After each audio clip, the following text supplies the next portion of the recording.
Beautiful. We're live. What's going on, D-Bags? Hope you guys are doing well. We're back here again with another episode of the Detox Podcast, episode 295 to be exact. And if you're new here and enjoy music, podcasts, comedy, or hooping videos, do consider subscribing. We got a whole bunch of that stuff going on around here. And when you do subscribe, leave a like or hang out with us in the live chat like you're going to do today. Helps share conversations and laughs like this with more people. So do consider doing that. Now, with all that stuff out of the way, I'm very, very excited to be sitting down with my guest this week. We got to give the Wetest Detox welcome to the owner of Milwaukee's pop-up romance bookstore. Natasha, a.k.a. the well-read Damsel, is here. Thank you for having me. Yeah, I'm excited I'm happy to be that here. you're here. This is exciting. I for people that maybe don't know, because I was only recently put onto it, what is a pop-up bookstore or bookshop? Yeah. So a pop-up bookstore is basically like a bookstore, but mobile. Mm-hmm. So being romance only, we have just romance and fantasy. Yeah. And we just pop up at different locations around the city. So I've popped up at like bars, other stores, other bookstores. I've had events at my house, at friends' houses, at tattoo parlors. Wow. Okay. So it's bringing the bookstore to people. Yeah. Basically. Who get in front of different people. Yeah. Places they wouldn't maybe always expect. What you do, you have like an online store too, right? Yes. So I just opened the online store, and it's not a huge part of the business. It was mostly because there are some people out of state that follow me, and also some people that like are further away in the state that just can't make it to every event. Yeah. But they want to get the new releases and support an independent bookstore versus like Amazon, Target, and all of those people. Yeah. So website isn't huge. I mostly started it just so I would stop having to fill orders in my DMs because it was getting a little crazy. Yeah. So built that myself, and it was it's not perfect, but it's there. Well, congrats though. That's a lot of work. I know building websites is not fun. So. It was a lot of work, but it was a labor of love. Good. So it was worth it. What? So you got to tell me, like, why and how does this come to be? Because we're talking a little bit off air. Like, you've got a whole other job. Like, how does this sort of thing happen? I feel like every reader, I was like, I'd love to have a bookstore one day. I mean, like, who wouldn't? Like, the idea of just, like, getting to spend all day in a bookstore with all of your favorite books.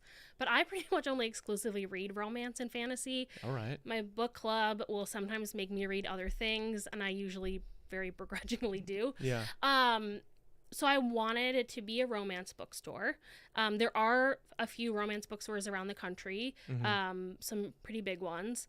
But I felt like if I went the route of just a brick and mortar bookstore, it would take me so much longer to get there. Yeah. Just like 5, 7, 10 years down the road, I didn't know what it would look like. And I felt like if I did a pop-up, while it's kind of unusual, we don't really have those in the area here, I felt like it was my way of like, let's get this going and like do it now versus like waiting around. Yeah, and you're not like, I mean, just from a business standpoint too, you're not like being tied down to a specific location. Yeah. You're not being, tied down to having these overhead costs of paying for a brick and mortar store, right? You're kind of just like, I'm going to pop out wherever you guys are, wherever we, a fun spot for whatever reason. Yes. Specifically, I mean, this week you got the Admirals thing coming up. Yeah. And for me, what was nice too, it was doing the pop-up versus like opening a store right away. I could still do my full-time job. So I work in real estate. I love working in real estate, and I wanted to keep doing that. Yeah. And so the pop-up method is I can pop up as much or as little as I want in a month. Yeah. If you got a busy month, personal stuff going on or other job stuff going on. If I want to travel, if I want to do whatever, I don't have to take events, and then like I don't have to pay someone else to be there. It's a lot less overhead than like an actual brick and mortar store. Yeah. And a lot less like if I decided I didn't like it anymore, like I just have a room full of a lot of books. Like it's not really a bad idea. Yeah. Like, so it was my way of doing it, but being like cautious about it. Yeah. I mean, it really makes a lot of sense that it's intentional in the way that you've done it. Yeah. So what did you read growing up? What were the kind of books that you read growing up? Was it always Harry romance? Potter. No, I would say it was more probably the fantasy. It was the Harry Potter and Divergent and it was not Twilight, but I'll think of it in a second. It was a lot of those books or Hunger Games. Hunger Games. That's too? the one. Yeah, Hunger Games. I also was obsessed with, it's a series called The Click, which it wasn't really romance, but it was like middle school drama. And that was a very long series. And they're apparently she's writing the book as like coming out with a book where they're adults now, which I think a lot of millennial women are excited about because we grew up on like the drama in those books. Pitch me on The Click. What is this about? it was about like a middle school group of like friends, like cool girls, and the drama just involved in like there's boys, there's people being mean to each other, there's Yeah. it was like Gossip Girl but for middle schoolers. Wow. Like and were you reading the it while stakes you were in low. middle school? Yes. Wow. Yes. Okay. Yeah. So the stakes were pretty low, but like at the time you're like, this is my life. Like you feel it. Yeah. So that's kind of the world that I started in. Perfect. Wow. So you start with that, and when you were a kid, did you ever think you're gonna have a bookstore? I don't think so. No. I don't know when the idea kind of popped up, maybe later in life, but no, I never thought I'd have a bookstore. I never thought I'd have a romance only bookstore either. Yeah, and the romance only thing is cool too. I think it gives you like an interesting, because you're in this niche, and there's such a huge, I feel like, resurgence recently with the help of Book Talk and all these things for specifically like romance and fantasy books. It's a huge growing industry, and I think the reason I chose romance only was, one, because I wanted to be able to recommend books. Yeah. And I don't like to read a lot of the other books. So I couldn't really recommend you a nonfiction book about World War II because I don't want to read any. Yeah. So for me, I was like, stick with what I know. And I know romance and I love romance. And so many of my friends do. And so it was kind of like, how do I get to spend more time around people like my friends where we get to just like talk romance. Yeah. I mean, I love it. I feel like it's super fun, and you setting up these different events and curating sort of these different nights out. We've got, and I mentioned it a little bit earlier, you've got this thing coming up on Friday with the Milwaukee Admirals. Yes. So can you explain to people what this is that's going on? Yeah. So just calling it Hockey Romance Night with the Admirals. Hockey romance is a huge genre. It's a massive genre. It's a massive genre. Selfishly, I had never been to an Admirals game, and I thought, wouldn't it be really fun to go with a bunch of book people? And I just reached out to them and said, hey, I would love to put a group together. They were so on board. They gave us a little section. They're like, we'll keep an eye on it. I think they gave like 20 or 30 tickets at first. And within day one, they're like, don't worry, we're adding more tickets. Like, we just kept emailing back and forth. Yeah. Pretty much until now. Like, they've been adding more tickets every day. Yeah. And we're at over 200. Yeah. So that's insane. Yeah. That's so crazy, dude. And there are more, like, there's a ton of people that said, oh, we bought tickets for that night and didn't know, but we're still going to cut. Like, we still want to be a part of it. So, the number could be higher. I don't know. Yeah. But basically, it's just like getting together with book people and reading the book. There was like a little Hockey Romance Book Club hat people could pre-order. And then everyone's going to get a little sticker. It's a mystery sticker, so I won't reveal what it is. But it's themed for the night. Yeah, yeah. And the night is, I think it's like more cowbell night or something they're calling it, which I just learned cowbells are a hockey thing. Yeah. And everyone's getting cowbell. So the sticker could be added on the cowbell. That's like a little to remember the night if you wanted to. But wow. Okay. yes, apparently everyone's getting cowbells. What's the best like hockey romance book right now? Like, what is the one is there any one in the zeitgeist that everybody's like, this is the one? I feel like there's a few. There's one called The Deal. That's the first one in the series. I believe it's Elle Kennedy, and they're actually picked that up to be a series, and she just launched a big casting call for that. Oh, okay. So I feel like that's probably, it's college hockey romance, which I feel like is also a big part of hockey romance. It's a lot of college. That's one series. The Icebreaker series is another one. And then the series I'm reading now, it's by an author called Tessa Bailey. The first one's a golfer, but the second two are hockey. And I feel like those are really big. The last one's called Dream Girl Drama. And that's like one of the newest like hockey books, and it's been doing pretty well. Yeah. And we were talking a little bit off here, like maybe you can re-elaborate. What do you think about, like, it is about specifically the hockey romance that like brings people in? Like, why specifically hockey? Yeah. What I was saying a little bit before, I feel, and I could be totally off base, but I feel like this is why me and my friends like it. It's like the hot guy who's really muscular who will like protect you, but like they're gonna beat up other people, but like they never hurt you, and they do anything for you, and they worship you. Yeah. But like I said before, like I think if that were real life, you'd be like, give you the ick a little bit. But in the books, it's like, oh, this is so amazing. Like, oh, this guy looked at her weird, and now the hockey guy is gonna go. Yeah. Like, stand up for her. It's kind of like Happy Gilmore. Have you seen Happy Gilmore? I have not. No. You haven't seen Happy Gilmore? No, there's a lot of movies that I probably should see, and that's one of them. I think, low-key, I kind of think Adam Sandler... Oh, look at my audio. Just turn on. Low-key, I think like Adam Sandler, like so he in that movie he like takes his cleat off or his skate off and tries to cut somebody with it. But yeah, he apparently he's the first person to do that in that universe. Yeah, but like the hockey, like because the games that I found out, the fighting is real. I've seen a lot of Admirals clips that people have been sending me in preparation for Friday night, and I think it's because they like beat each other up on the rink, and then the idea of like they go home with you and protect you and like. You guys like that? You guys like seeing a little bit of? I think so. Yeah. Little traditional masculinity yes. coming in. Yeah. Some gladiators fighting in the ice But then rink. they like tell you about their feelings, and it's like the best of both worlds. Yeah. Wow, that's interesting. I'd never played hockey, but maybe I got to learn how to ice skate. That's interesting. What is book talk for people that don't know? Like, because that is within the last.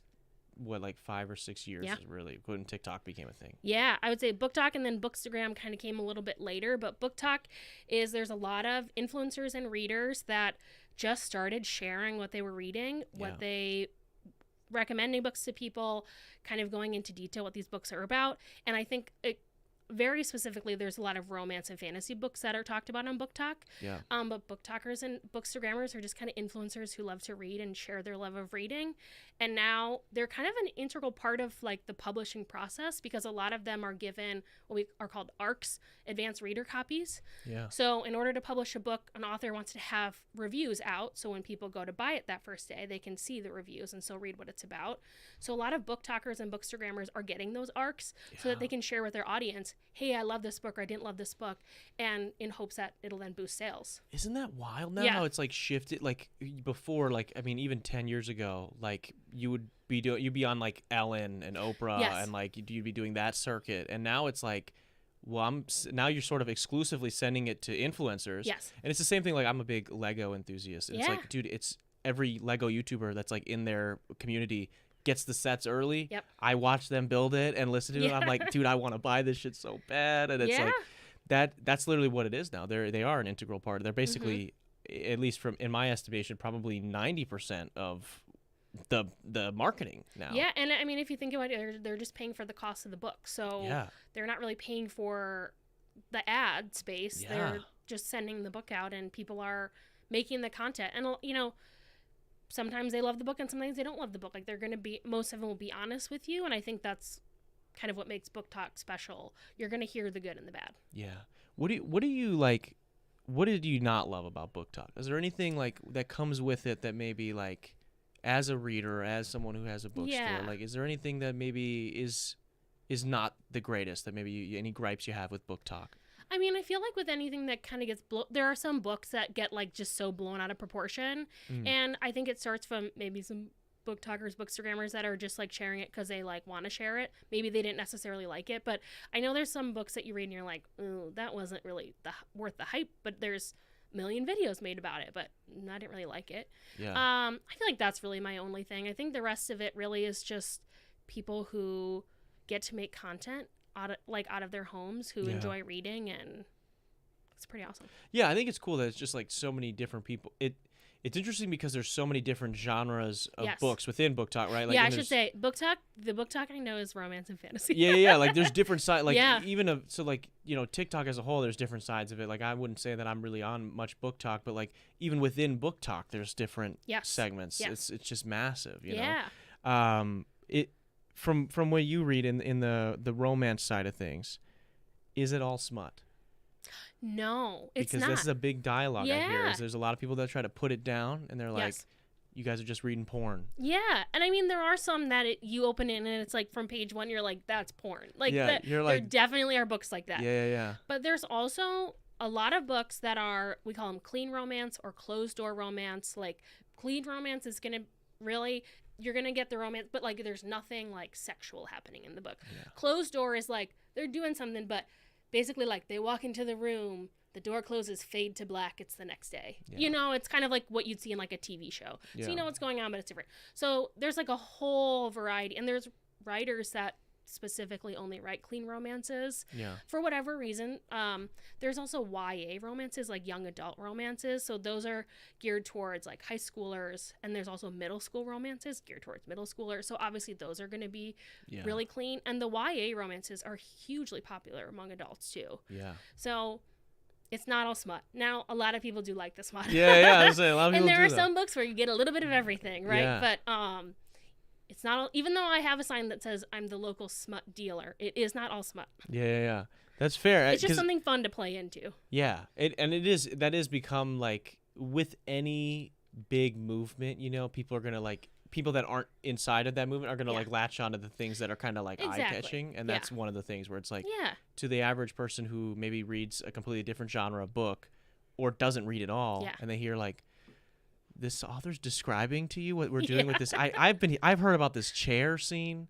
Oh, in Onyx Storm. In Onyx Storm. Yeah, because you say chair, and I know exactly. You know exactly what I'm talking about. What the fuck? I have thought about it in depth. Yeah, it's like I'm getting TikTok sent to me of some woman explaining this. Yeah. She spent like 20 minutes explaining. It's a great scene. Yeah, it's that's I don't know. It just blows my mind. It blows my mind a little bit. Mm-hmm. Is it? You know, if I was gonna be pleasuring myself watching porn, and somebody like walked in on me, I would be like, oh, right? If you're like, you know, balls deep in some smut, and like, you know, maybe mom calls or roommate walks out, I don't know your situation. Are you like ever? Is that weird or is it different? Because it's like you're reading it on a page. I think it's so different. And I won't speak for everybody, but I will speak for a lot of people who read romance. I read romance. You can read it on the bus. You can read it on the train. You can read it on the airplane. And you're just like I can read the craziest scene and I'm like, okay, whatever. And then it's like they hold hands and I'm like, but like you're just reading. Like it blows my mind. Like you'll just be like sitting on the bus next to me reading about this girl getting, you know, he's not pulling out. Yeah. I think it also comes with like when you read a lot of it, you're just kind of like, you're numb all right, to it. here we go. Yeah. That's like next level gooning. Have you heard the phrase gooning? No. You're a gooner, bro. Okay. That's what these ladies that be reading the smut like this in public, dude, that's crazy work. It is. It's crazy work. I respect it though.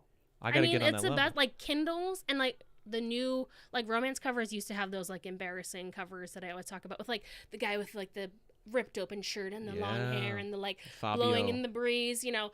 And now it's like people have a problem with them sometimes because they're like a little cutesy, but now it's like you carry them around and people don't know what you're reading, especially with Kindles or you're reading on your phone. You could be reading anything. You could be reading the dictionary. You don't know. That's what we got to figure that out for porn. We got to figure out a way to do that in the other ways. People have no idea what you're doing. Maybe that's what we gotta figure that out. What about Goodreads? You have a Goodreads account, I imagine. I have a Goodreads. Yep. Like for people that don't have Goodreads or aren't into it, like what do you love about it? What do you not love about it? Well, I will say most people use Goodreads. I did a poll last year, which Goodreads is a book tracking app. We'll just start there. It's kind of like social media, but for people who read, where you get to track the books you've read, give them ratings. You can look and get recommendations from other people. You can join challenges. Goodreads is one that's run by Amazon. So that's where people have like the biggest thing because a lot of stuff with Amazon now. Yeah. But it hooks their ratings with the Amazon ratings. And also when you have a Kindle, it's very like integrated, their system. Yeah. And it's been around at least what I think the longest. So most people are on there. I will say in the past few years, like there's been a ton of apps, including Fable and Storygraph, that have been created that are similar but trying to offer different things. Yeah. I have them all. I think a lot of book readers have at least one or two. Sometimes people have the old-fashioned like book journal, but it's like the best way of keeping track of what you've read and what you want to read. Yeah. So you can, every time somebody says, oh, I read this book, you can go, hold on, you pull it up on the app, hit want to read, and then one day when you're like bored and need to read something, you can scroll through that and like you've got the list that people have recommended to you. Oh, that's a good way of keeping track of it, right? Like all in the same spot. Even too, like sometimes people will be like, oh, did you read this book? And I'm like, oh, like 5 years ago. I don't even remember what I thought about it. And then I can look and be like, oh, I gave it 2 stars. Probably wouldn't recommend it then. Interesting. So is there ever like a competitive aspect to this too? Because I know there's like people that like try to get a certain amount of books in a year, and you know there's like people with like the Apple Watches and everything. You can track your workouts, and then your friend, and I know people can sometimes get competitive where they're like, oh, Brian just finished a workout. Yeah. Fuck, I didn't work out yet. You know, Yes. and they got to like get on it. Is it like similar to that? Like you're like, oh man, my friend Jessica read Yeah. 40 books and I'm only at 30 right now. Like, I think it definitely can be. I'm not for everybody, but so on most of the apps, including Goodreads, you can set like your yearly challenge, and everybody, like, it's the best part of the year. January 1st, you get to set how many books you're going to read that year. Not everyone makes it, but like you're trying to make it because people are going to see that you made it. Like when you click that last one, it like tells everybody she finished her 2024 reading challenge. But then too, it is every time your friend reads it, you can scroll on it like social media. And like I always think of my friend Maggie, who reads so many books, and it's always just like one. I'm like, Maggie read another one and another one, and I'm still on the same book. Yeah. And she's read 4. So I think for some people it can get competitive for sure. Yeah. There are some people that like don't scroll on it and whatever. Who cares? But I definitely have gotten like one of my friends 2 years ago for Christmas got me an ornament that was like it's like they make mini books. You just make them out of foam and you put them in an ornament, and it's like what you read that year. Oh, that's and cool. She ordered it in December, and I read, like I think we talked about before, like a book a week kind of, but in that December I went crazy and I had read 13 books.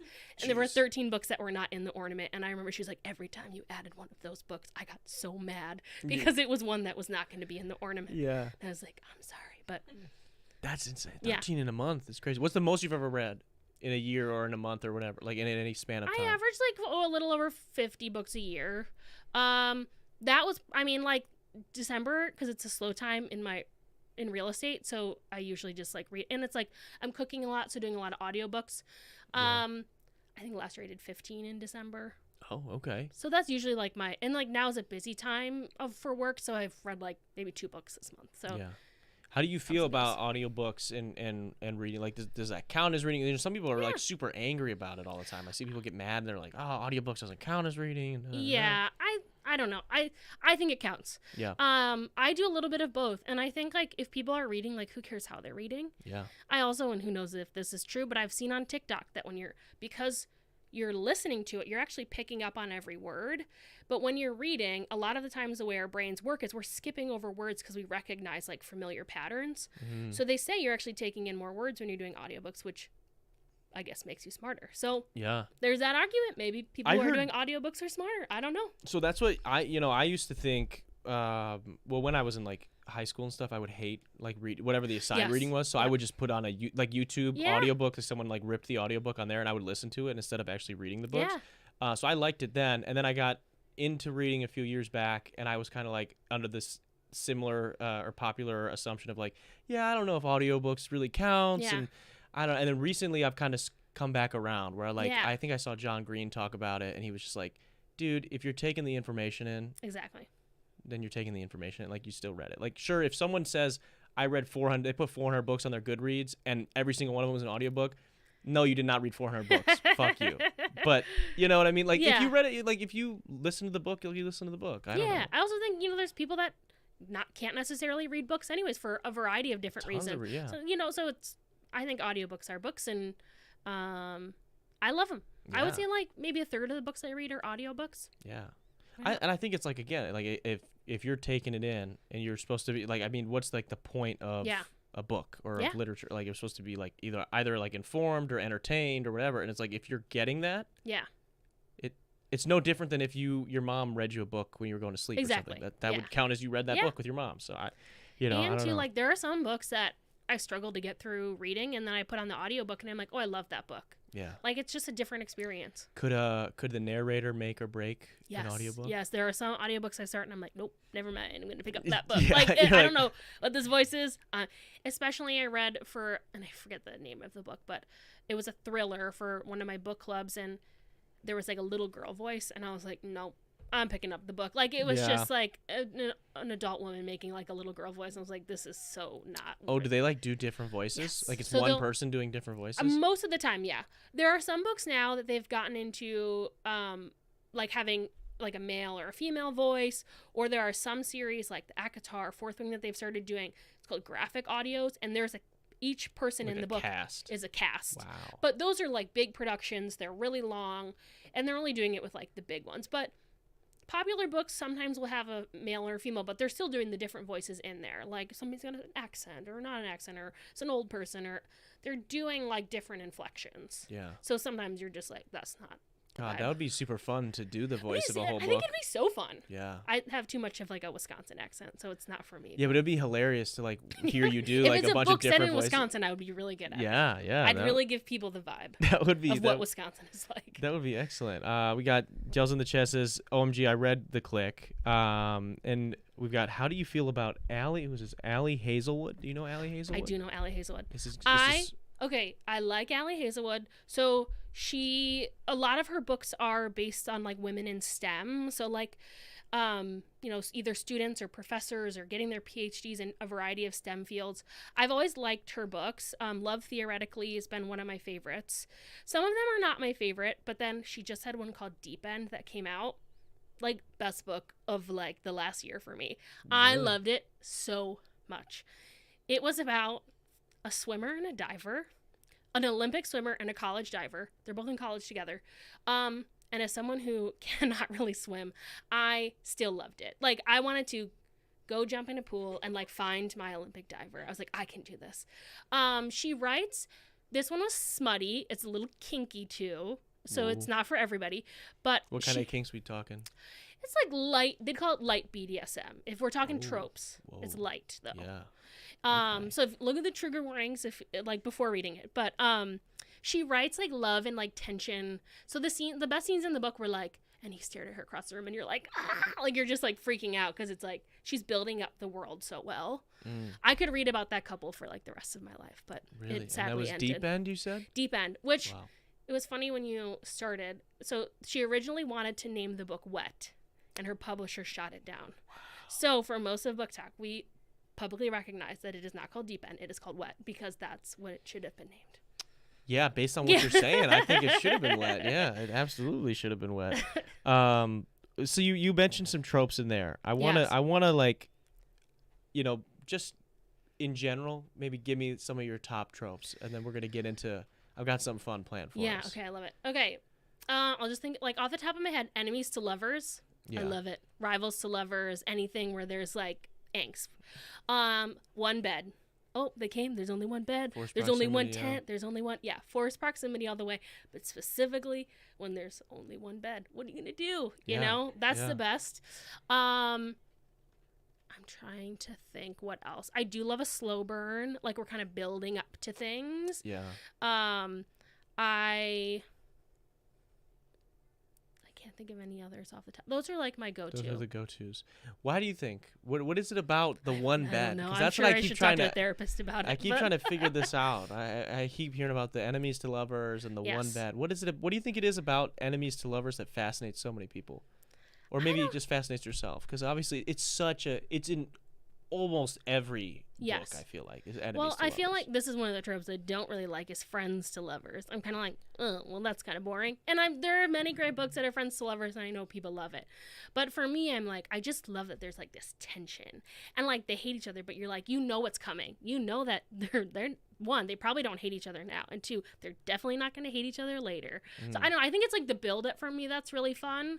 Has there ever been a book that you read where it was enemies to lovers, but maybe like it wasn't convincing, like the arc wasn't convincing, where it felt maybe forced? I'm sure there has. Yeah, I'm sure I can't think of any off the top of my head. There definitely, like, it's definitely not every enemies to lovers is going to be the best thing ever. Yeah. It's just a lot of them are really good. Fair. What's your, off the top of your head, least favorite trope or tropes? No, friends to lovers is definitely going to be one of them. That's kind of my biggest one. Yeah, just fuck friends, dude. I don't know. Like, it's fine. It's just, insta love. It's called insta love. And that's when, like, they love at first sight. I find them to be a little boring because they've loved each other at first sight, and then you got the whole book. Because people like the chase. Yeah. And there's no chase. There's no chase. It's just that. Or sometimes there'll be, like, insta love on one side where, like, one person falls in love right away. Like, that's better, but it's still, you're kind of like, we get it, you like her or you like him, and it is what it is. Yeah. Well, it's interesting. So we have a wheel here. I got a wheel of some different tropes, and I figured we'd spin it, and there are 10 tropes on here. Okay. and you're gonna blind rank these. You won't know the rest of them. I don't think you'll be able. You can't really see Okay. from that far. No, I can't. So we're gonna spin it once. The audience will be able to see. I'm gonna give it to you, and you're gonna have to just blind rank it on a scale of Okay. 1 to 10 on which one it's I gonna love be. it. So we're gonna let me so I Will can you write keep this track down. of the numbers? Okay. Yeah, I'll keep track of the numbers, so I have it on here, so that we actually I'll do it on this list. It'll be better. Perfect. Okay. Wow, that's great that this was the number one. Number one is friends we'll to go lovers. number 10. And that 10 Okay. is the worst, right? Yep. 10 is the worst. 10 is then friends to lovers. 8, 9, 10. Okay, so we got friends to lovers. Sorry to all the authors who like friends to lovers. Oh yeah, this is one that I don't get, and you let me know Okay. your opinion on it. I guess age gap. Oh, okay. Age gap sometimes feels cringe to me, but sometimes I can get on board with it. When can you get on board with it?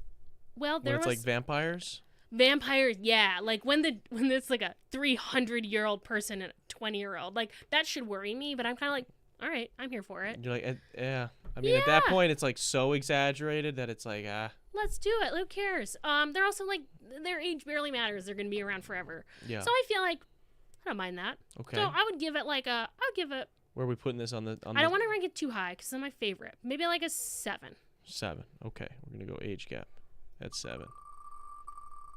Yeah, because I guess I think of it too literally. Like, Yes, I'm and there like- are some books where I'm like, like I don't really wanna, like I it. don't want to see like a 65-year-old sugar Yes, daddy story. yeah. Like, I don't Yeah, need that. like that's why it's towards the bottom because there's books like that where they're not for me.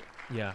Okay, Grumpy X Sunshine. Grumpy Sunshine. Okay, that was one I forgot. That's gonna go towards the top. So I'm gonna put that. I'm just gonna go for a number 2. What is Grumpy X Sunshine? That's like one Grumpy, character is mean. one person is grumpy, and the other person is like a golden retriever.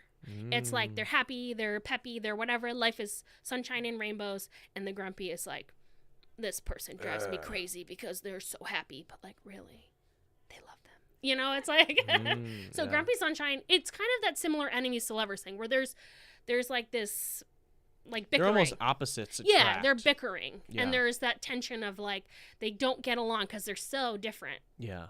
I don't Okay. know. So It's kinda Grumpy fun. Sunshine. Where do we put that? Oh, I think 2. I'm 2. gonna go 2. Oh, okay. All right. I'll put that at the top. I might regret that later, but I'll stand by it. Okay. Let's see here. What do we got next? Oh, you gotta switch that again. We got friends to lovers. Let's skip that.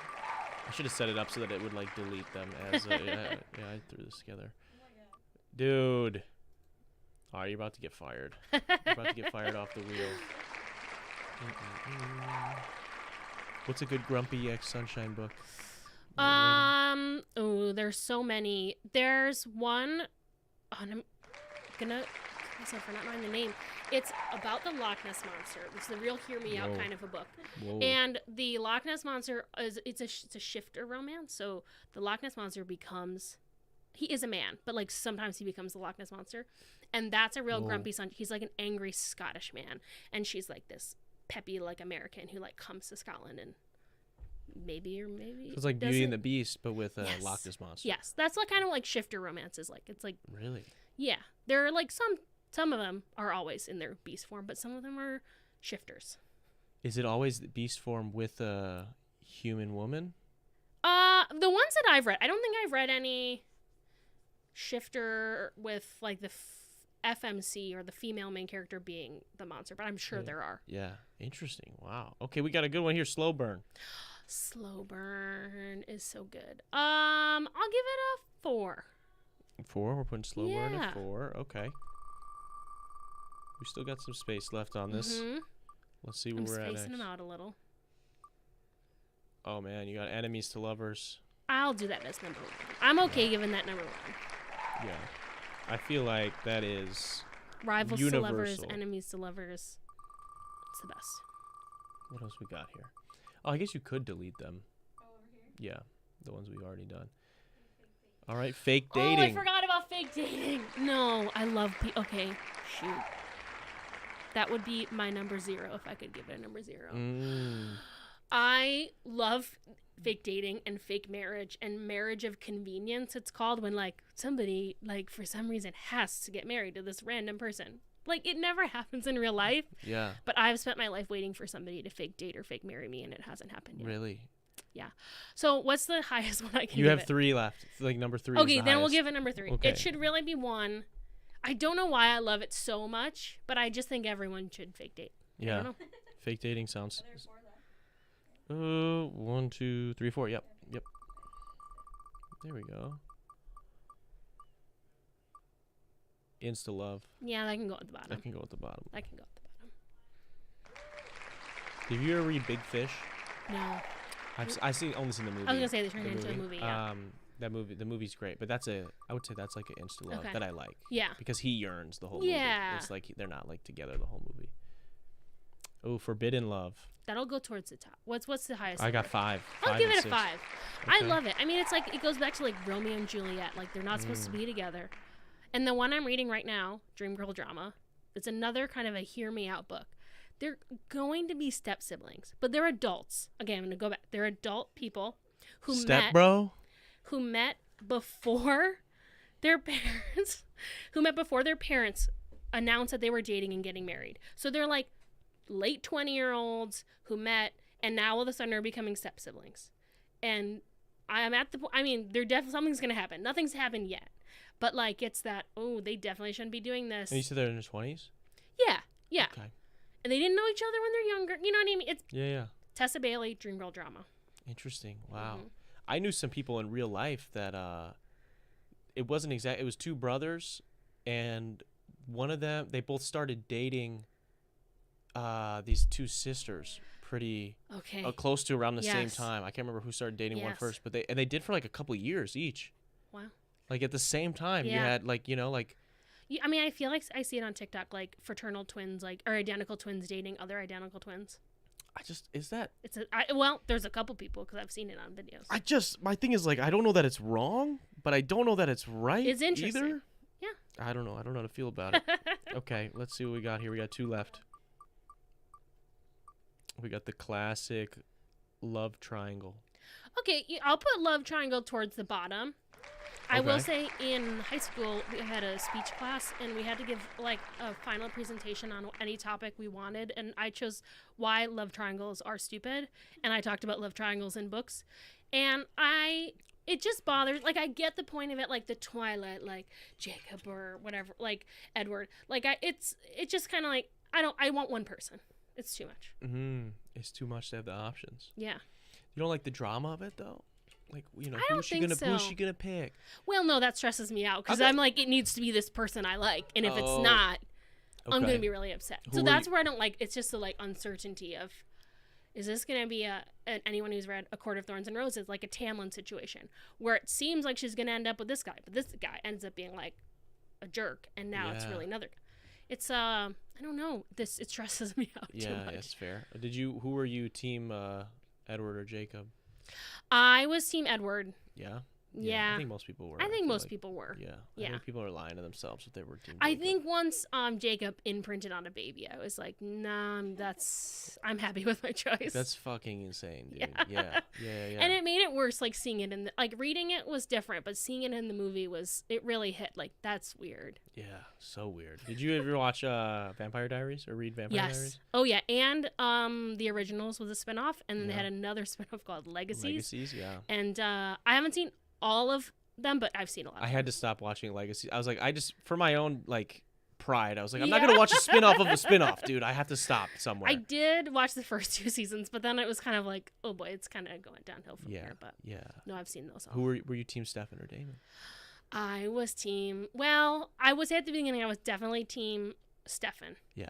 And then Damon towards the end kind of won my heart, but my sister is team Damon all the way, and we used to fight about it and still argue. I still am team Stefan. Yeah, I think I liked Damon 99% of the time. Yeah, but there was like towards the beginning. I mean, Stefan's just like he's just a good dude. Like I will say, like I was team Damon for Elena. Yeah, but I was team Stefan for me. Oh, all so right. That's that's fair. Yeah. I could see that. All right, we got our last thing here. Force proximity. Force proximity. I guess it's going at 6. It's going at 6. Yeah. I mean, it's solid choice. I love force proximity. Okay, I'm going to read you your list here. So at 10 you got friends to lovers. Then 9 is insta-love. Then we got 8 is love triangle. 7's age gap. 6, force proximity. 5 is forbidden love. 4 is slow burn. 3 is fake dating. 2 is the grumpy sunshine. And 1 is enemies to lovers. Yeah. I'm happy with it, except for the fake dating, but that's okay. You would put fake dating at 1. I would. If I could change it, Like you I would would change swap it to that 1. at 1 and then move everything down. Yes. Fair. But I'm okay with it being number 3. Yeah. What do we got? Most of the time, it's like, why is the other guy even being considered? It's so frustrating. Oh, and the love triangles. Yeah, I would say like in Fourth Wing, and I don't want to spoil it, but there's a character that, gosh, I mean, he redeemed himself in my eyes in book 3, but that I just wanted to go away in the first book because I was like, if this is turning into a love triangle, I am out. But redeemed himself in book 3, so I will forgive him. Has there ever been a good a love triangle you liked? Maybe no, I don't think so. That's why I made a presentation about why I feel like stupid. yeah. I feel like that is a good point. I think like most of the time, I think there's usually a right option. Yes. I think the author kind of will, even whether it's conscious or not conscious, is gonna write one option to be better, right? Yeah. Like not making Edward imprint on a child immediately made him better. You know, like the winner. Like whatever the bar was, like okay, that's so. Yeah, I also think it was maybe a trope. I mean, it still happens in a lot of books now, but I do think it was like an early 2000s trope. Like it was in a lot of stuff back then. What about PETA and Gale? Oh, I was Team PETA. Yeah. All the way. There was I never wavered in that. That one was the bread, but I do make sourdough. So, you know what? I didn't get on the bread train until later in life. Yeah. And bread is hard to make, so I applaud him for that now. Yeah. I mean, I will say like with the PETA thing, he did, just from someone who watched the movie. I read the first book and then watched the movies. Okay, yep. He did seem like a bitch in the first movie. I was like, this guy, like Gale is clearly the cooler dude of the two dudes. Yeah, I could see that. But PETA I felt in the end was better. Yes, I feel like his journey is really great. Yeah. And Gale, great friend. That's about it. Didn't he low key isn't he part of her sister getting bombed? Yes, right? he's part. Like that kind of happens because of him. Yes, and like his team. So not great. Yeah, kind of not red flag. Yeah, that's not great behavior. Okay, yeah. Well, that was some topics. So those were some tropes I wanted to get to. We got into how many books you read a year. This is something I keep seeing. So like I was doing research for the show, and having you on, I was looking into like different romance books, book talk, and romantasy is the genre of mixing fantasy and romance specifically. It seems that there's like a lot of dialogue, or almost like a beef, between traditional fantasy readers and romantasy readers, right? Where it's like romantasy wants to be accepted into fantasy talks, and the fantasy people are like, no, sticking their nose up, like, we don't need to see people be in love, like that's not real fantasy, like that's not whatever you just care about. Have you seen that? Like, what is your interaction with that? It's definitely a thing. I mean, not for everybody, for sure, and I don't know the exact answer, but I feel like romantasy, a lot of the really popular ones are very accessible. Like for somebody who's not used to reading fantasy, you can read it like you would read like a Harry Potter when we were growing up, or a Hunger Games. Like you have to build the world in fantasy, and sometimes in like fantasy, or sometimes you call it like high fantasy, the worlds are just so intense. Like you think of like Dune and Game of Thrones, like those books, it's like so many characters and so much world building, it can be overwhelming. But like in romantasy, a lot of the popular ones, they're making it so that like anybody who likes romance could like find their way into fantasy. Yeah. I find them to be a little less complex, like in just that they're easier to understand the worlds and how the magic works and whatever. Some books not so much. But do you think that happens too because there's going to be a focus on the romance side of things? So it's like, even if maybe you're not someone who would normally like a Lord of the Rings or something like that, like you can latch on to at least the connection between these two characters, and that guide you through all of this other exposition and learning about the world and stuff exactly. like that. And I think in a lot of romantasy, there's like a main couple that are the feature of the book that you follow along, versus in some fantasies you're bopping around to so many different people. So I don't know if that is like what but I don't know. I think romantasy is fantasy, and there's also, and I might get the definition wrong, but there's like fantasy romance and romantasy. And fantasy romance maybe is a fantasy book that has like a sprinkle of romance, and romantasy is like more that the romance is like a bigger part of the story.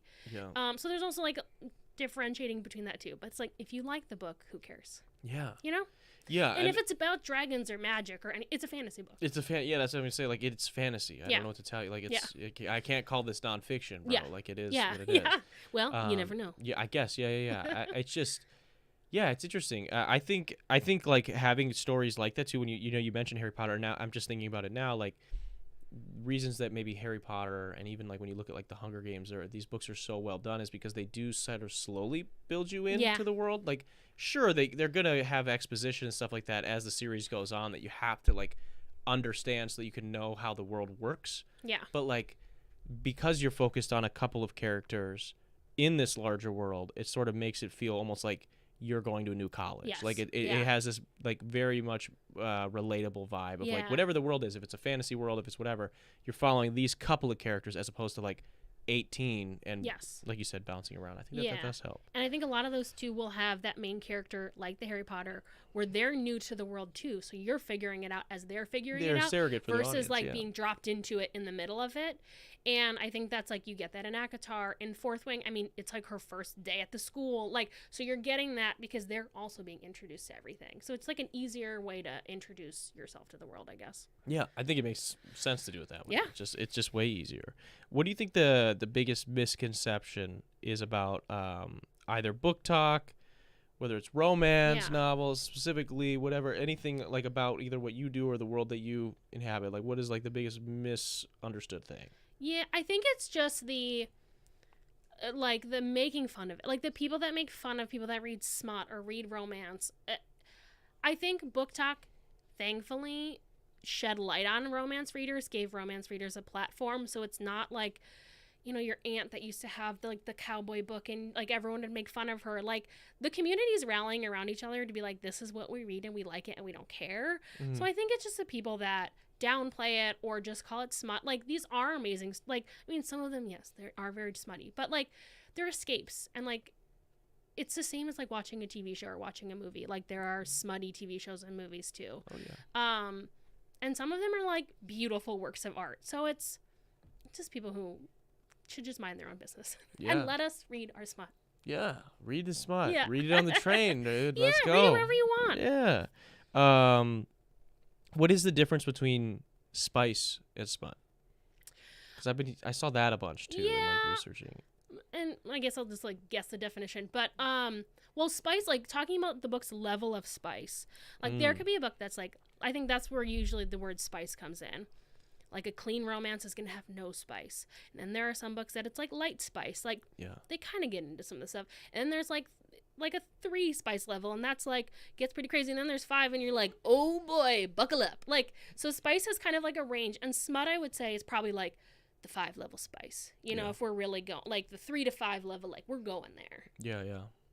That's how I'm gonna define it, and Book Talk can correct me. They'll let us know. Let us know. Have you ever thought about writing as someone who enjoys so many different books and you sell books now? I don't know if I'd be good at it.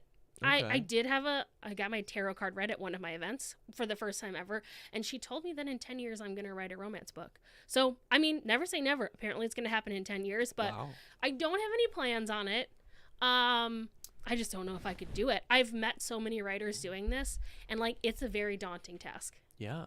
If you did. Yeah. What genre? Obviously it's going to be romance. Yep. But like, there's hockey romance, there's like dragon romance, there's like medieval, like where would yours be set, you think? I could see more contemporary romance because like the fantasy world building, I'm sure there'd be so many plot holes that people would call me out. Like I don't know if my mind's like vast enough to keep a whole build universe a world in together, it, I'm like, let's just keep it the regular world. So probably contemporary. I don't know. I like a sports romance. That could be fun. I mean, I don't know anything about any sport. So that would probably take some. Well, maybe after Friday you got the hockey. Yeah, so maybe that'll be my inspiration is when I go on Friday. That'll be exciting. So it would be contemporary for sure. But I don't know, watch maybe 10 years I'll have a whole universe and that'll be cool. We'll see. That'll be excellent. What are some books that you're reading right now? Obviously you have the Deep End, which should be called Wet. That should be called Wet. What other books maybe have you read in the last 12 months that you're like, this is great. Yeah. More people should read this or know about this. I always say the Butcher and Blackbird series. It's a dark romance. So that's like getting into like the people are morally gray and a little bit scary, but like in a fun way.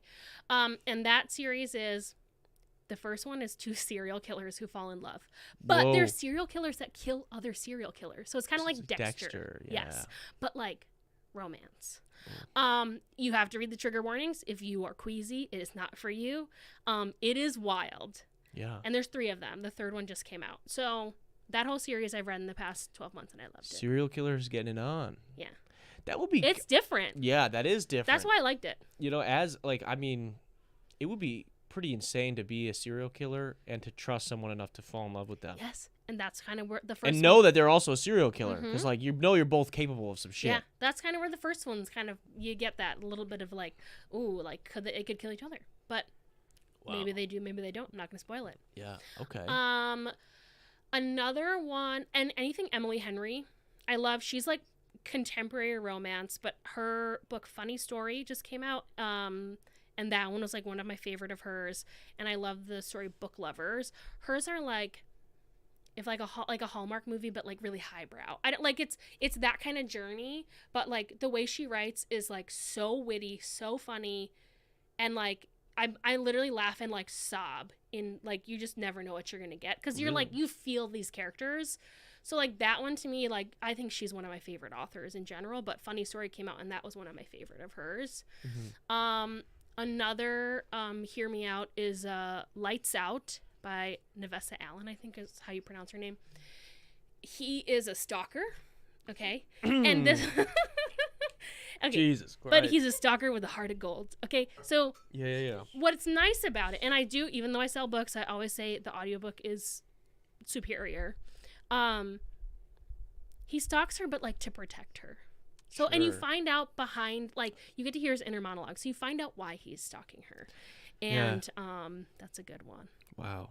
That's going to... So you can go on a whole journey. You know, Yeah. what do you want? That's going to give a lot of... Yeah, wow. You know what's interesting? What was that one book that... I think it was a book that got turned into a Netflix movie that was really... People were really mad about it. It was a couple years back, where that guy, he kidnapped her and he said, you have like 100 days to fall in love with me. Oh, I or a never year. saw that or read that book. It was a big deal. It was a big deal on Okay. Netflix. You know what I'm talking... I don't remember what it's called, but Okay. this guy, he kidnapped this chick, and she's like, you have 100 days to fall in love with me. And she does. And like, that's like the whole thing. And I remember people being really up in arms about that. Yeah. And that sounds kind of similar to the Well, stalking in thing. this one, I will say, like, he stalks her, but like he stalks her to protect her because there are other bad I people. think this guy tries to pull the same thing too. That he was like, oh, like you were like, I think I don't know. I think he was an I'll look it up. assassin. He was like Okay. an assassin, or so, I can't remember exactly. It's but the whole kidnapping part that I'm not loving. Yeah. It's giving very like Beauty and the Beast, but I mean, hey, Yeah. people like that too. Yeah. And then last one I'll plug is the Done and Dusted series by Lila Sage. It's cowboys. Oh, okay. And the first one is Forbidden Love, because it's her best friend's brother, and it's small town cowboys on a ranch, and you should read it. Wow. Yeah, Okay. it's a good Small one. town cowboys. Mm-hmm. That's some Yellowstone vibes in Yes, there. it does. It made me want to go move to a ranch. Really? I'm scared of horses, but I'd do it for but this you book. would do it for the Yeah. romance. I That's would. excellent. I feel like it's. If I could find that cowboy, I would get over my fear of horses. Mm-hmm. I feel like it's so cool. I think the beauty in like listening to you talk about these different romance novels and everything is like, through the vehicle of romance, you're getting to explore all these completely So many different different worlds, things. right? Yeah. Where it's like cowboys one instance, then it's medieval fantasy Yeah. another instance, and contemporary stuff too, basketball, hockey, whatever. Like, I think it's really cool. That's cool that there's this thing gets people interested in all these other things too. Yeah, there's adventure romance where it's like Indiana Jones style. There's billionaire romance where somebody's like a billionaire. It's kind of gives like 50 Shades of Grey vibes with like, there's so many different things. It's like, it's really fun. Yeah. And then not everything's for everybody. Yeah. But if you like romance, if you like hockey romance, there's a lot of hockey romance books. If you like dark romance, there's a lot of mafia romance is another big one. Mafia romance. Yes. Whoa. Usually I would say the guy is in the mafia. There are some where the lady is also in the mafia. It's similar to like that dark romance where it gets a little wild. But okay. What give me a hot take of yours when it comes to books or book talk or any of the new popular books that are out right now. A hot take. Give me something that's gonna get you some flack on TikTok. Oh no. What's something that you believe that that- you're like, oh, I feel like a lot of people don't see it the same way as me. Okay, well, I don't know. This is the first thing that can come to mind is I loved Onyx Storm and I thought it was great. And there are lots of people who hated it. But I think they hated it because they tried to pay too much attention to the details. This is my hot take. I think if you go into it and you don't try to remember who everybody is or where every location is, there's somebody that you're just not going to know, and that's okay. And I think people fixated too much on it, and you got to read it for the vibes. That's my hot take. There's a map, but they go off the map in this book. Like, you can't focus too much on who everybody is and why they're there, because there's 100 different people, 200 different people, and it doesn't matter. And the read it for the vibes. The relationships between the characters are what matters. The different characters. I would say there's and like the conflicts going on. The main core of people are what matters, and also some of the magic. It's okay if you don't understand it, because I still don't. And there are friends that got like very up in arms about like, I don't understand how this magic was working. And honestly, I was like, well, I don't know. It's not for me to know, and that's okay. Oh, okay. So you don't get like bogged down on like plot holes. No, I like really don't notice plot holes. I'm more of a for the vibes reader. I will say my friends know that when it comes to my ratings, you should probably subtract a star for what, like maybe or 2 stars, at least half a star, because there are some books where I'm like, you have to read it, and including one, it was called Phantasma. It was a dark romance about a ghost or a phantom and she had some kind of magical power, but like a human woman. I would have given it 12 stars, and they all gave it like 2 stars. So, but that's okay. So my ratings are a little skewed that way, but I live in a world that's happier. So you're there for the vibes. That's fair. Yeah. See, I am less happy with my existence, so I'm always picking out the stuff. I watch a show, and I'm like, that doesn't. Why would he do that? If 2 episodes ago it was I remember like so. I don't have a photographic memory, because if I did, I wouldn't lose my keys as much as I do. But like, I swear to God, if I watch like a movie, especially with like the Marvel franchise, like back in the day, like I would remember like an extra that now has a speaking role in this line, and I'd be like, no, that's this character. Immediately, I know exactly who they are, and I would just like pick up on those little things. But yeah, no, not. I can't do it just for the vibe sometimes. So, but it's probably because I'm less happy. Yeah, so I think you'd be happier if you just. I gotta figure it out. The vibes. Yeah, I gotta figure it out. Just go for the vibes. If I'm entertained, then it's getting 5 stars. Exactly. Yeah, same. Fair. We're getting close to the hour mark. Is there anything we didn't talk about today that we need to get into, or do you have any questions for me or for the people out there? I don't know. I guess if there's any viewers that have any questions, but I don't think so. Okay. Well, we got that book that the movie I was recommending, or not recommending, referencing it was 365 days to fall in love. Okay. Can we look this up? Can you look that up real quick? Let's see what that. Because I swear to God, you had to have seen this. It was like 365 days to fall in love with a kidnapper or something. Because it was a big deal. People were like canceling Netflix subscriptions. Really? It was called 365 Days. Oh, this one. Yes. Okay. Yeah, I forgot that she gets kidnapped. Ooh, yeah, I guess I did watch the movie. I didn't read the book. And the movie, I was like, it's a wild ride, but I guess I wasn't too bothered about the kidnap part. I probably should have been, but... Yeah. Now that I see that, and the way you were describing it, I was worried, and now I'm like, oh no, I watched that, and I wasn't worried about the kidnap. I can't remember off the top of my head, but I thought he had like a reason. I feel like it's to protect her.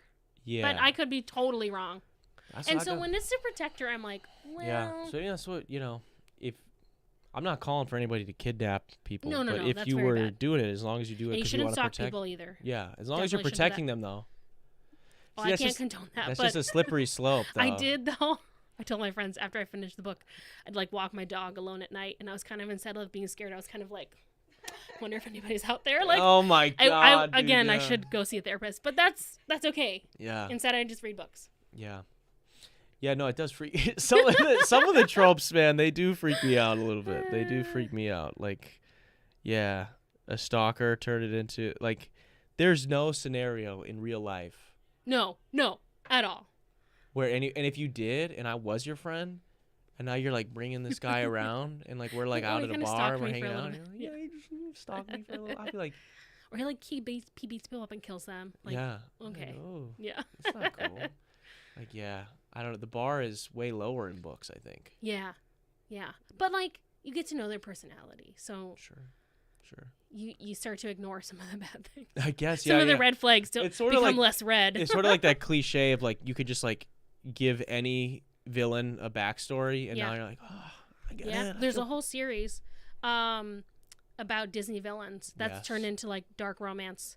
And like the first one is called Hooked, and it's Captain Hook is the guy and Wendy Darling is the girl. I mean, it's wild. It's not for everybody. Didn't Wicked come out of this shit? Isn't that like a similar genre? Like, isn't Wicked like based off, because it's based off Wizard of Oz, but it wasn't Yes. actually made by the Wizard of Oz people originally? No, yeah, it's like a spin-off, but I mean, it's not romance. Like Because it's, I guess it's yeah. not romance, but like, because there's a Maleficent one too, isn't there? Yes. Like a Yep. Maleficent thing, Yes. and then there's. But this book series is like a very, very spicy Disney spin-off. All right. Like the newest one was Ursula, and she's like the main character and like very evil. But no, they're very spicy. Who's Ursula banging? I haven't read it yet. Oh, all right. To be honest, it's not my favorite series. That would be kind of crazy if she. What if she had like multiple suitors? Yeah. Because she's got. I know she has two. I think she's kind of like, maybe I could be totally wrong. I think she has like two henchmen, like the two eels. Like they play into a lot of the Disney stuff. Yeah. Each book is a different. These are not licensed by Disney, No, right? It's no, just no, like no, no, no, implied that it's yes, the same character. implied. All Yeah, right. there's things that are changed and yes. to avoid get sued and stuff like that. I'm sure. That's cool. Yeah. I should do that. Yeah. We should rip. Who is there a Disney character you would rip off and do like a spicy novel for? Well, see, I loved The Little Mermaid when I was little, Yeah. but They've already Ursula, done it? she did it. So, I don't know. What about Stitch? Yeah, That could get crazy. that could get crazy. Aliens. Aliens, and then like like there's all. I don't know if you ever saw the TV show where all like the other. Yes, all the different aliens. Yeah, There could be a. there's a baddie lot in of there. There could be opportunities. like Each one is a Lady each alien is a Stitch. different book. Yeah, dude. Imagine if there was like a Lady Stitch. And There then, are like, alien romances are real too. Yeah, I Like believe Ice Planet you. Barbarians. It's like 8 foot tall, like blue people.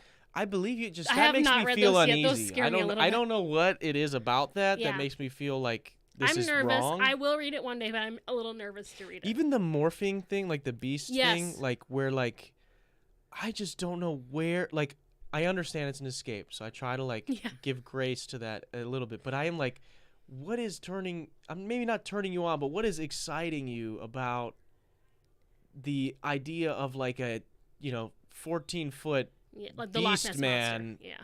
pounding a normal 5'3" chick? Like I just don't. I don't Yeah. know. Like something about that to me is like. Any other place, this would be bestiality. Like we would all be like, "This is bad." Yes. And there's a lot of unique things in that world that people don't like. The book Bride by Allie Hazelwood. Most of her books are contemporary romance, but this is it's a werewolf and a vampire, and so he's like a very big werewolf guy.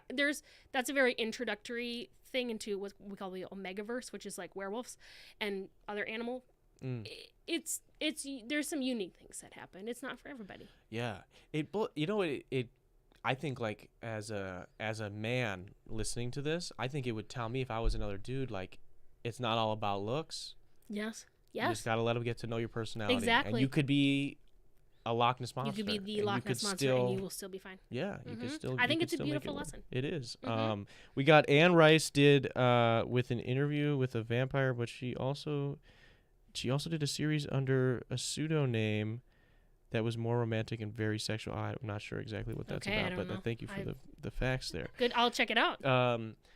Oh right, yeah. I think I forget where I was going with it. I had something else, but I think that's pretty much all I've got for you today. Cool. I just we got into some tropes, we got into Love it. some book recommendations, Yeah. and like I mentioned, your stuff is linked down below, so people can Yeah. check you out there. And you should there's like a link tree and stuff, so they can check Yep. out the Admirals thing if they have time this Yes. Friday. And Yep. otherwise, they can get connected with you. When's your next other pop-up event aside from this? So I have one Friday. Then Saturday morning, I'll be popping up at Bar 3 in the 3rd Ward. They have like 3 workout classes in the morning. So I'll be there for like anyone who signs up for their workout class. What is it, Bar 3 Bar 3? or Moto Yes. 3? No, it's Bar 3. Oh, It's a bar studio, and I believe they're in the 3rd Ward. They just renamed them. They just like became Bar 3. They were called that's something else awesome. before, but so I'll be there during their workout classes in the morning. I will not be working out, but I will be there in spirit supporting them. yeah. And I guess I can plug one event that I haven't announced, but I think it's going to be an exciting one. April 5th, it's going to be at Triple Tap Brewery from 12 to 3, and it's going to be my play on a Scholastic book fair. So it's going to that's be a fun. romance and fantasy book fair. There's going to be several local authors there. I will be there. We're also going to have, I'm setting high bars for myself, but there's going to be the booklet too, so you can look and see what there is ahead of time. Oh. It'll be online. You can also pick it up in person. It may just be printed out loose leaf paper. Like, we'll see what it becomes, but I have high hopes, and the printer is probably going to be like, that's $1 million, and I'll just print it off in my printer at home. But, so yeah, we're going to, everyone loved the Scholastic Book Fair, so we're gonna bring it back for adults. I did love the Scholastic Book Fair. Yeah, that was so cool. Yeah, I would never really get a book though. I would get like a poster. Yes. Oh yeah, the cool posters. Yeah. Oh, for sure. Yeah, that's what I was always going for. You mentioned before we wrap. You mentioned local authors. Yeah. Are there any local authors that you like to shout out, or you like to put us on? Oh my gosh, that's really of course. cool. I mean, that's one of I had read a couple of local authors before starting this, but in starting my business have met so many, and that's kind of been one of the really fun parts. One author I love, her name is Katie Michelle. She's local to here in Milwaukee. Her first series is called Lenny's Bartenders, and it's 3 kind of standalone couples that work at a bar, and there's like rock bands and band photographer. It's like a really fun, each book is different. She has a new series coming out this year. One that I love forever and will always love is Carla Luna. She was an archaeologist, and I found her doing with a series called Romancing the Ruins, and it's like an archaeology series. So it's romance, but they're on digs, and I used to be in archaeology. So that, to me, I found the first one by happenstance, and I was like, this woman must be an archaeologist. I looked her up. She is, and she lives here. Yeah. I love her books. And I mean, there's so many. You can always look on my page. I also, on my website, always have a local author section for all of the local authors I carry. Yeah. One day I'd love to be brick and mortar so I can have more local authors. Right now, all of this is run out of my second bedroom in my 800 square foot house, so I don't have a lot of room for everybody, as many independent and local authors as I wish I could have, but one day would love to have more space for them. Yeah. But the event on April 5th is going to be all local authors. That's gonna be There's some traveling like from the Midwest, but they're all from around here. Yeah, regional at the very least. Yeah. That's awesome. Congrats. So everyone can come meet their new favorite author. That's so cool. Dude. Yeah. That is honestly super cool. Honestly, you should be proud of everything you have going on. I think it's really cool. I appreciate you making the time today. And honestly, just congrats on how far this has come already. It's only been since November. You said October, November. So it's crazy. And yeah, we're grateful that you made the time today. Well, thank you for having me. Of course. It's been fun. Yeah. I want to first video podcast. First video. Earlier this week was your first podcast. Was my first one. Yeah, look at me go. 2 podcasts in 1 week. 2 podcasts in a week. There we go. And now your first hockey game this week. And now my first, it's so. You're going to be a totally different person. I know. In 7 days from now. Exactly. That's wild. No, but thank you for being on. I want to say thank you to everybody who tuned in live, as well as people that are going to be listening and watching days after, or over on Spotify or here on YouTube. Also want to say a quick shout out to our patrons. To be up on the screen right now if you guys are interested in getting behind the scenes access to extra podcasts, extra videos, as well as a series where I break down how I mix, master, write, record every single one of my songs. Go to patreon.com/Darren Rita, and you can help support the channel for as little as $1. Also, this has been what is this? This is the 295th episode of the Detox Podcast. I will see you guys next week. Peace.